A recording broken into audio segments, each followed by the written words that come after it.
Hi, my name is Emily Hayes. I'm a graduate student at Grand Canyon University, and my professor is Willie Hensey.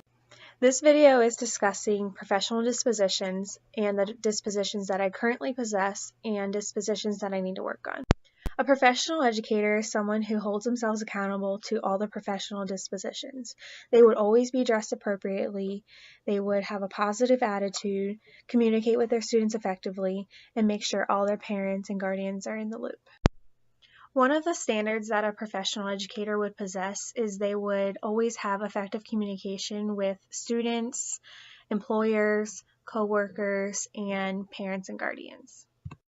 They would also have the well-being, health, and safety of their students at mind at all times. It is also important for a professional educator to continue their professional development because even as teachers, we are always responsible to continue our learning.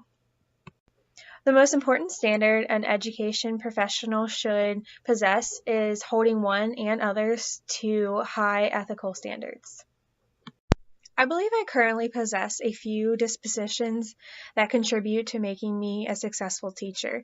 The first disposition that I possess is the commitment to high standards of practice.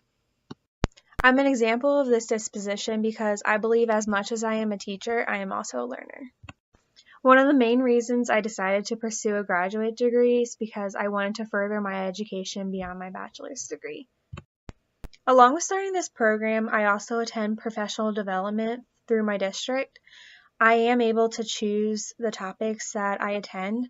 I like to choose based off of my needs in the classroom or my students' needs.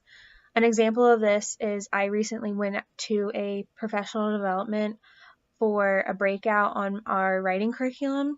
I chose this session because in teaching it is my weakness and the curriculum is new to the district and extremely new to me. So I figured if I was going to choose a session, it should be one that benefits me and my students in the classroom. Another disposition I currently possess is I build relationships that are strong and effective with my parents and guardians. I do this through communication. I usually communicate by phone, email, newsletter, and assignment notebooks, but my favorite form of communication is Class Dojo. I love Class Dojo because I'm able to send messages to my parents and guardians at any time. I can send messages individually to the parents and guardians, or if I want to send out a class reminder, I can send a message to all of my parents and guardians at once. Communication is key to having a strong relationship with your parents and guardians. If I do not communicate with them respectfully or in a timely fashion, then I'm going to lose that trust with them and it won't be effective for the students and I. An important disposition that I possess is respecting the rights and dignity of my students, and I do this by considering the age, the culture, and the socioeconomic status of my students. This is an extremely important disposition for me to possess because I did make such an extreme change from private school to public school, from private school to a Title I public school, to kindergarten to fourth grade. So if I don't keep this disposition in mind, my students may ultimately suffer. They may suffer because if I don't keep this in mind, I might have a hard time relating to them or them relating to me.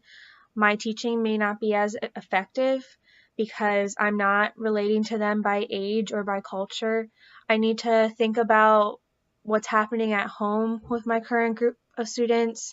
So if I have all of this in mind, then my students will be more successful in the end. An area I need to improve in is I need to be more actively involved in the decisions that are made in the field of education. This is mostly because I feel sort of young in this field in comparison to my coworkers. I also don't feel as educated on the politics, and to improve in this area, I do think I need to educate myself on what is going on in the district, in the state, because ultimately this is my job and I need to be advocating for myself and for my students. Thank you for watching this video on the professional dispositions in the field of education.